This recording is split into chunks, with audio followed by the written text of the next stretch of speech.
لکھا ہوا تھا اس نام والے کا واسطہ میں کیوں نہ پیش کروں؟ تو مانو اپنے دل سے پر ہاتھ رکھ جواب دینا، حضرت آدم علیہ السلام کس وسیلہ پیش کرنے لگے ہیں؟ اللہ اکبر، اس مصطفیٰ کا جو تیرے میرے نبی ہیں، اس مصطفیٰ کا جو بڑے ہی سخی ہیں، اس مصطفیٰ کا جو بڑی لجپال ہیں، زہرا کے بابے کا واسطہ پیش کرنے لگے۔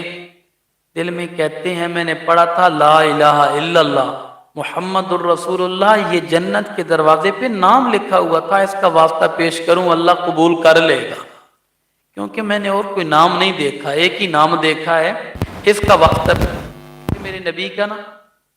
حضرت آدم علیہ السلام پیش کرنے لگے، کیا عرض کی اللہ کی بارگاہ میں؟ عرض کرتے ہیں یا رب بحق محمد لما غفرت لی، اے اللہ تجھے محمد عربی کے